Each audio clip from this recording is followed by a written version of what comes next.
কোথায় যাচ্ছি আমরা? জঙ্গলে। জঙ্গলে কেন?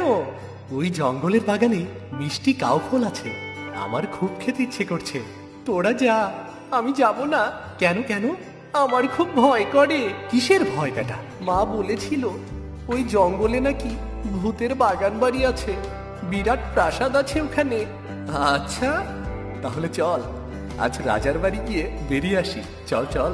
যেতে পারিস, তবে বেরিয়ে তো ফিরতে পারবি না। কেন কেন? ভূতের রাজপ্রাসাদে যারাই গিয়েছে তারা কেউ আর ফিরে আসেনি। জঙ্গলে নাকি ভূতেরা ছালা নিয়ে ঘুরঘুর করে, অল্প বয়স্ক ছেলে মেয়ে দেখলেই টুপ করে ধরে বস্তায় পুড়ে ফেলে। তারপর তারপর তারপর কি? সোজা রাজপ্রাসাদে নিয়ে যায়। তুই যতই চেঁচাবি গলা দিয়ে স্বর বেরোবে না।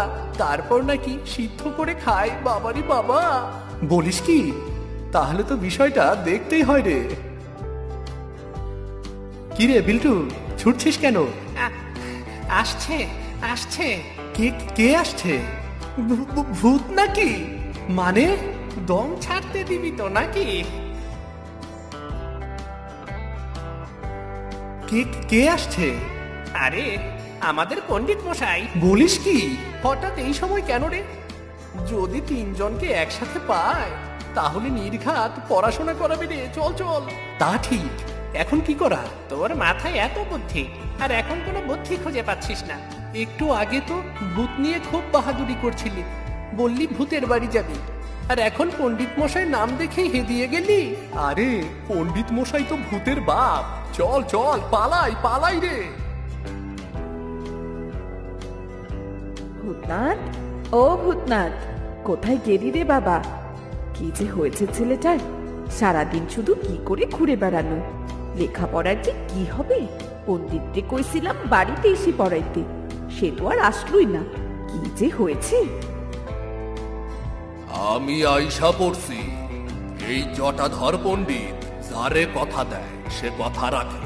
এবার কম দেহিনী কি কি পড়াইতে হইব? ওই স্কুলের পড়া তো আছেই, সাথে একটু সংস্কৃত, পূজা অর্চনার মন্ত্রপাঠ শেখাবেন।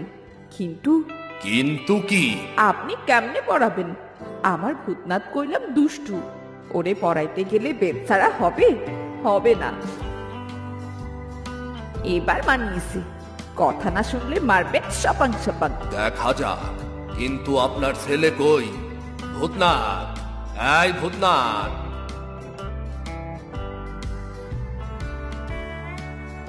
কি দেখতেছ? আপনার হাতের বেদ। আপনি কি গরু বা ভেড়া পালন করেন নাকি?